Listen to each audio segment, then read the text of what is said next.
ज्या ओळीला बसलो इथं, चित्रपट, नाटक, कादंबरी, त्याच्यात एक विलन लागतोच. आमच्या पण वाट्याला आला होता. दादा, तिथल्या एका आमदाराची शाळा होती, 350 पोरं होती. एका दिवसात सगळी पोरं आमच्या शाळेत आली. कुलूप लागले त्याला. आता कुलूप लागल्यावर त्याला फार त्रास झाला. अर्थात त्याचं पोट काय त्याच्यावर नव्हतं आलं, पण इगो असतो. मग त्याला तो वाबळेवाडीच्या शाळेला उद्ध्वस्त कसं करायचं असं काम सुरू झालं.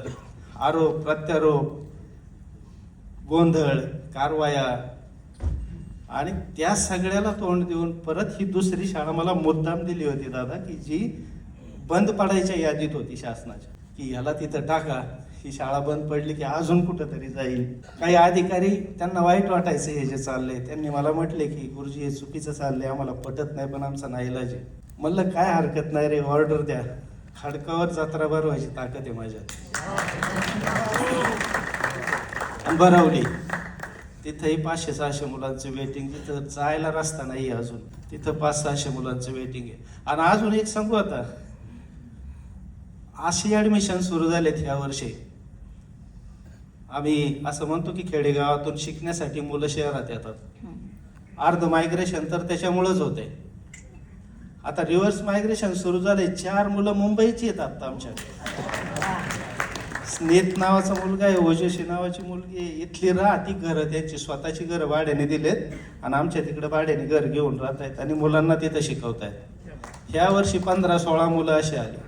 इथून 4, ठाण्यातून 2, पुण्यातून 4, म्हणजे पुण्यातून 2, पिंपरी चिंचवडमधून 2, लातूरवरून 2, अहिल्यानगरची जज आहेत, त्यांचा एक मुलगा आहे. हे आता सुरू झालंय तिथं. जिथं जायला रस्ता नाही. आणि हे सगळं फार एन्जॉय करतोय आम्ही. संघर्ष पण एन्जॉय केला.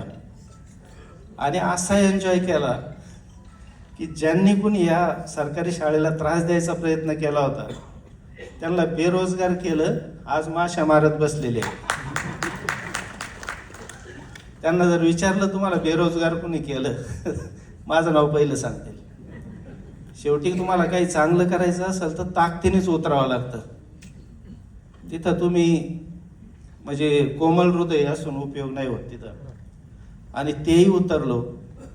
त्या 2 वर्षाच्या काळामध्ये ज्या काही बुद्धिबळासारखा डाव चालला होता,